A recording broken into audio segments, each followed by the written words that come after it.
હવે આજે કોર્ટ આખી આ ઘટના મામલે ફરી એકવાર તારીખ આપી હતી કે શુક્રવારના રોજ શું થઈ શકે છે આજે ગુજરાત હાઈકોર્ટની અંદર આજના દિવસ દરમિયાનની સુનાવણીમાં ત્રણ વિકલ્પ છે। પહેલો વિકલ્પ કાં તો ચૈતર વસાવાના જામીન મંજૂર થાય કે શું આજે ગુજરાત હાઈકોર્ટની અંદર થશે। ચૈતર વસાવા આ જેલમાં રહેશે કે પછી જેલની બહાર આવશે। આમ આદમી પાર્ટીના ધારાસભ્ય ચૈતર વસાવાની જામીન અરજી પર આજે ગુજરાત હાઈકોર્ટમાં એક મહત્વની સુનાવણી હાથ ધરવામાં આવનાર છે।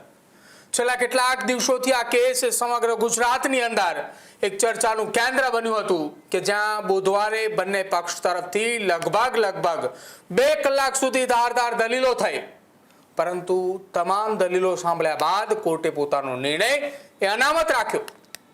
હવે આજે કોર્ટ આખી આ ઘટના મામલે ફરી એકવાર તારીખ આપી હતી કે શુક્રવારના રોજ સુનાવણી હાથ ધરવામાં આવશે, પરંતુ કેમ બંને પક્ષની 2 કલાકની ધારદાર દલીલો બાદ શુક્રવાર પર ચુકાદો અનામત રખાયો।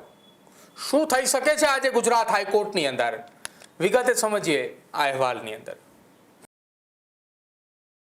ચૈતર વસાવાના કેસની શરૂઆત તો વન વિભાગની કાર્યવાહી દરમિયાન થયેલી એક ઘટનાથી થાય। વન વિભાગની ટીમ એ સરકારી કામગીરી માટે પહોંચી અને દરમિયાન પરિસ્થિતિ તંગ બની।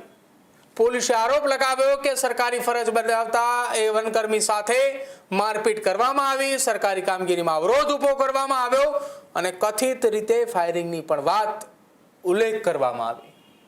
આ ઘટના આધારે પોલીસે ચૈતર વસાવા સહિત અન્ય લોકોની સામે વિવિધ કલમો હેઠળ ગુનો દાખલ કર્યો હતો।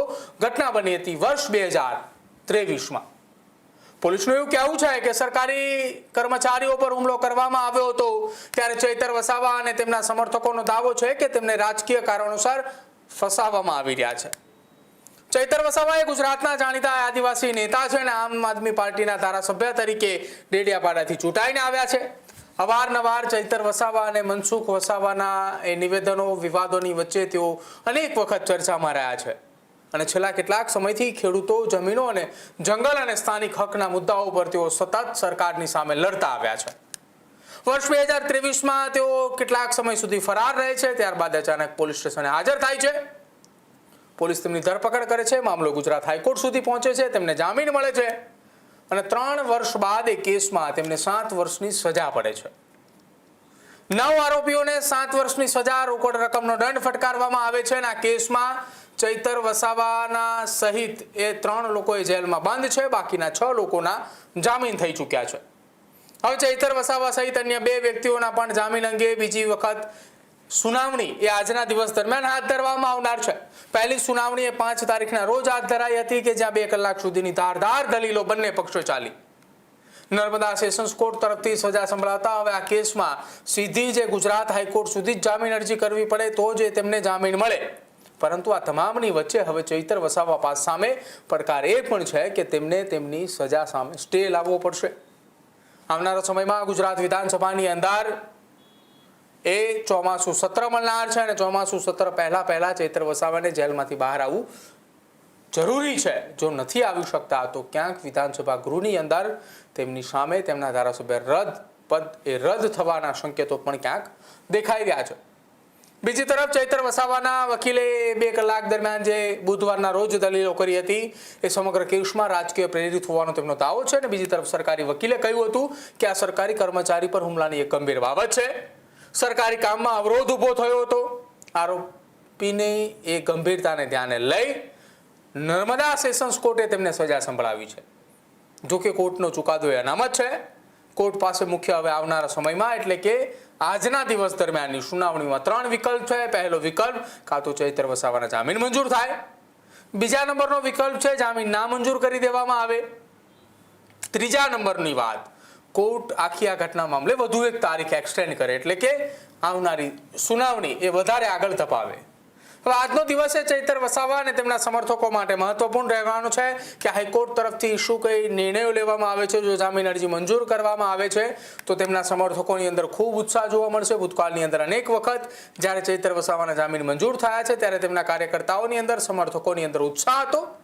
બીજી તરફ ચૈતર વસાવા તેમને આ 7 વર્ષની સજાની સામે સ્ટે લાવવા માટે કયા પ્રકારની દલીલો કરશે, કયા પ્રકારના તેમના વકીલો એ રજૂઆતો કરશે, કેમ કે ગંભીર આરોપ એ ચૂંટાયેલા પ્રતિનિધિની સામે લાગ્યા છે અને આ ગંભીર આરોપોની મામલે હવે આજની સુનાવણી એ સૌ કોઈની નજર છે કે શું આજે ગુજરાત હાઈકોર્ટની અંદર થશે. ચૈતર વસાવા આ જેલમાં રહેશે કે પછી જેલની બહાર આવશે, કાયદાકીય રીતે આગળના વિકલ્પો એ કયા છે તેને લઈને પણ આજના દિવસની ચર્ચા બાદ, આજના દિવસના નિર્ણય બાદ સામે આવી શકે છે. ધારાસભ્યની રાજકીય કારકિર્દી એ આજના દિવસ પર નિર્ભર છે.